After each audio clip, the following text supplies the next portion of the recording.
Hello everyone and welcome back to another episode of daily market rundown जहां पर हम discuss करते हैं about all the important news and events that has happened in the market today. और आज भी इस वीडियो में हम ऐसी ही चार इंपॉर्टेंट न्यूज के बारे में डिटेल में डिस्कस करेंगे और उनको समझने का ट्राई करेंगे। तो सबसे पहले हम बात करते हैं जुबिलेंट फूड वर्क्स की। अब ये नाम हम सबने ही सुना है, बट आज इसके शेयर्स नियरली 7 से 10% तक गिरे और अपने 52 वीक लो को टच किया राइट आफ्टर Q4 FY26 के रिजल्ट्स को अपडेट किया गया, क्योंकि कंपनी ने कुछ एक्सपेक्टेशंस थी जो मिस करी। अब इसमें स्पेशली कुछ डिमांड इंडिकेटर्स में वीकनेस थी। मार्केट रिएक्शन का जो मेजर रीजन था वो ये था कि जो हेडलाइन नंबर्स थे वो ठीक थे, बट अंडरलाइन डिमांड के जो सिग्नल्स थे वो काफी वीक थे। इसमें से सबसे बड़ा कंसर्न था सेम स्टोर सेल्स ग्रोथ, यानी कि LFL। डोमिनोज इंडिया का जो LFL रहा वो 0.2% रहा कंपेयर टू स्ट्रीट एक्सपेक्टेशन जो कि 4% की थी, और लास्ट ईयर के सेम क्वार्टर में ये 12.1% था, जो कि क्लियरली एक डिमांड स्लो डाउन को दिखाता है। अब इसका ये मतलब है कि जो कंपनी के ऑलरेडी एग्जिस्टिंग स्टोर्स है वहां से बहुत कम डिमांड आई। सेकेंडली हम बात करें तो एक रीजन था कि ग्रोथ जो है रेवेन्यू की it looked good, but quality काफी वीक थी, क्योंकि कंसोलिडेटेड रेवेन्यू 19% बढ़ा था बट स्टैंडअलोन रेवेन्यू सिर्फ 6% बढ़ा, बल्कि एस्टिमेट था कि ये 11% बढ़ेगा। और ग्रोथ जो थी वो मेनली स्टोर एडिशन से आ रही थी, not from the existing store performance. अब बात करें, एक स्लो डाउन भी देखने को मिला, क्योंकि पहले जो ग्रोथ थी as I discuss earlier quarter में it was 19% and now it was 6% India business में। तो एक क्लियर डेसिलरेशन भी था कोर मार्केट में कंपनी के। ऑल्सो अगर हम ब्रोकरेज सेंटिमेंट की बात करें, so they also turn very neutral. Motilal Oswal का एक न्यूट्रल रेटिंग मेंटेन रहा। कुछ इंपॉर्टेंट मेट्रिक थे जो कि मिस हुए वो उन्होंने हाईलाइट किए। साथ ही में अगर हम देखें तो एक्सपेंशन अभी चल रहा है, but it is not impressing the market because 69 net store additions हुए हैं Q4 में। टोटल स्टोर्स अब अराउंड 3663 हैं। प्रॉब्लम ये है कि एक्सपेंशन तो स्ट्रॉन्ग है पर सेम स्टोर की डिमांड ही नहीं है जो ऑलरेडी ओपन स्टोर्स हैं। तो कुछ चीजें वर्क करी जो कि मार्केट ने इग्नोर भी किया। फॉर एग्जांपल टर्की बिजनेस ने काफी बेटर परफॉर्म किया, स्ट्रॉन्ग स्टोर एडिशंस रहे, overall revenue growth was healthy, लेकिन मार्केट का जो फोकस था वो सिर्फ इंडिया डिमांड के स्लो डाउन पर ही रहा। तो ओवरऑल जो एक डिक्लाइन हमने देखा वो इसलिए था कि जो ग्रोथ है वो मार्केट को इम्प्रेस नहीं कर पाई। Next let's talk about some railway stocks.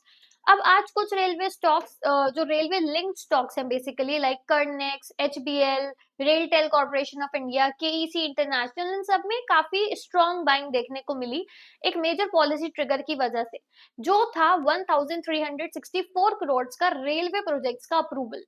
अब ये काफी सारे मल्टीपल प्रोजेक्ट्स अप्रूव किए गए हैं लाइक कवच, optical fibre network expansion, advance signalling system, और ये अप्रूवल सिर्फ एक अनाउंसमेंट नहीं बल्कि एक लॉन्ग टर्म इंफ्रास्ट्रक्चर पुश है फॉर दीज कंपनीज। अब ये रैली स्टॉक्स में इसलिए आई क्योंकि अगर कवच को पुश मिलेगा तो it would be a direct revenue opportunity for these companies like Kernex and HBL, और इसी की वजह से आज कर्नेक्स जैसा स्टॉक 7% तक बढ़ा and HBL also up around 1%। साथ ही में एक मैसिव इंफ्रा अपग्रेड पाइपलाइन भी हमें देखने को मिली 400 प्लस की कम्युनिकेशन सिस्टम्स में नॉर्थ इंडिया में एंड 578 प्लस करोड़ की इलेक्ट्रॉनिक इंटरलॉकिंग अपग्रेड्स में, जो कि एक मल्टी ईयर केपेक्स साइकिल का इंडिकेशन भी है।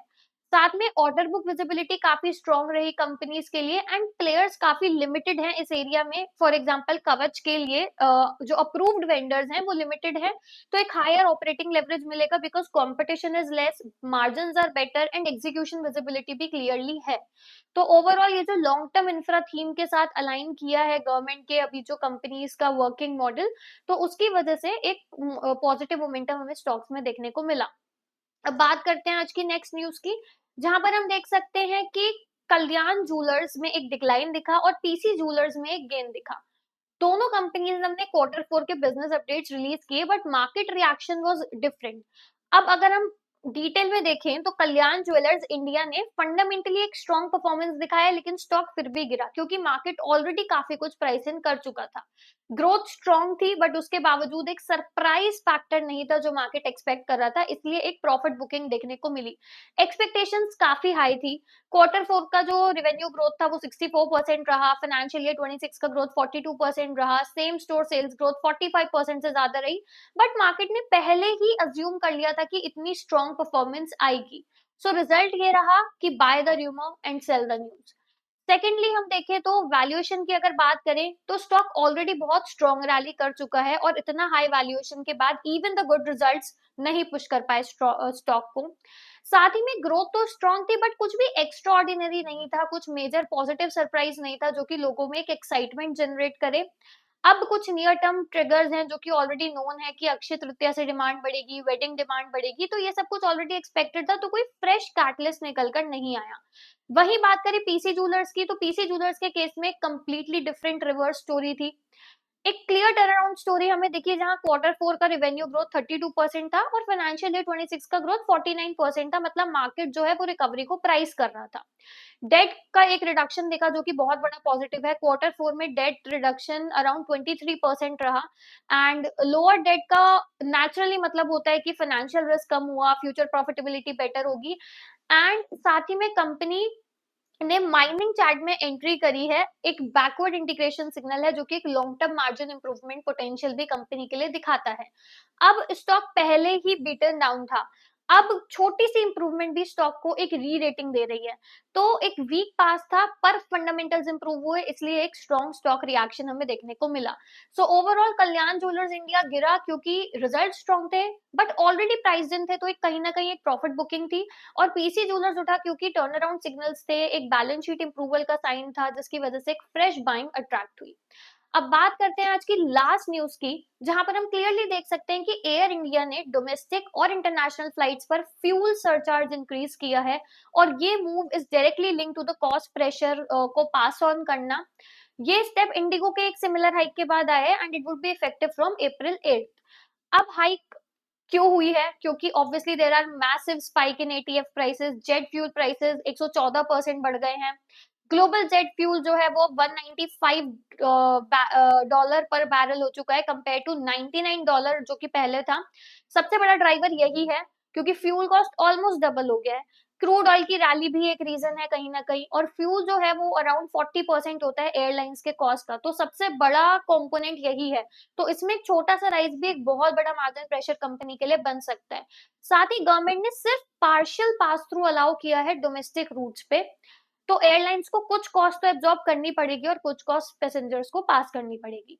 डोमेस्टिक की बात करें तो 0 से 500 किलोमीटर्स पे 299 रुपीज का फ्यूल सरचार्ज है एंड अगर 1000 किलोमीटर से ज्यादा का है and within the range of 1500 kilometres then it's around 549 and 2000 plus kilometres का इट्स अराउंड 899। तो एक जो शिफ्ट है फ्रॉम फ्लैट फेयर इम्पैक्ट अब डिस्टेंस बेस्ड सरचार्ज सिस्टम हो गया। इंटरनेशनल की बात करें तो उसमें काफी ज्यादा बड़ा इम्पैक्ट है। एसएआरसी का रीजन जो है उस पर $24, देन वेस्ट एशिया में $50, एसी एशिया और चाइना में $100 एंड सबसे ज्यादा इज ऑन नॉर्थ अमेरिका और Australia which is $280। International routes में फुल पास थ्रू पॉसिबल नहीं होता, इसलिए जो प्राइसिंग है वो इम्पैक्ट ज्यादा विजिबल नहीं हुआ। एक इंपॉर्टेंट इंसाइट ये है कि even after the surcharge hike airlines अभी भी they are absorbing the part of fuel cost, तो ये क्लियरली शो करता है कि इंडस्ट्री पर एक बहुत बड़ा मार्जिन प्रेशर है। सेक्टर लेवल इम्पैक्ट की मैं बात करूं तो अब जो फ्यूल कॉस्ट इन्फ्लेशन है, लॉन्ग हॉल रूट्स का प्रेशर है, मार्जिन कंप्रेशन है, ये सब कुछ एक बहुत बड़ा नेगेटिव बन चुका है फॉर द एयरलाइन स्टॉक्स, जिसकी वजह से उनमें वोलेटिलिटी कंटिन्यू रह सकती है।